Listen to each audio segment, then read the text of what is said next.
Tu sāki lētā, lētā, bet kam tad lētāk īsti ir?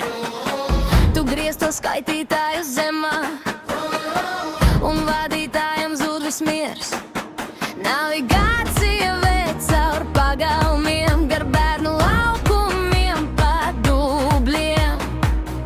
Kad viņš pabrauc garām mājai, tu metam zvaigznēm zemē pulkstenī.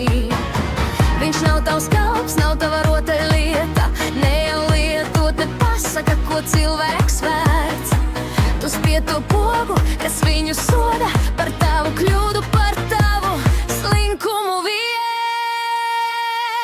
Veltām, nebūtam par reitingiem, kas krīt par neko, par sarunu ar to Vizlo Alfredu, kas nesaprot pat vienkāršo.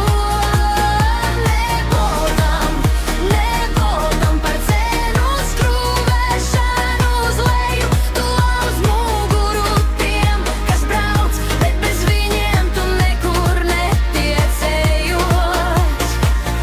Čatā raksta bots, ne cilvēks. Lūdzu, apraksti problēmu vēlreiz. Tu meklē atbalstu, dabū sienu, ar kuras klusumu tev jādzīvo reiz. Vadītājs gaida klusuma malā, tikmēr tu spiedi, lai maksā mazāk. Viņš redz, kā sistēma viņu grauž, bet smaida tomēr, jo rēķini jau nāk. Cik ilgi vilksi viņu zem ūdens, un teiksi, tā jau tikai darbs. Ja katrs klikšķis grauž kā čūla, tad kas vēl paliek no cilvēka skar? Nebūtam par reitingiem, kas krīt par neko, par sarunu ar to Vizlo Alfredu, kas nesaredz, kur patiesais ļaunums slēpjas. Nebūtam par vēlētām, kā tukšu lepnumu.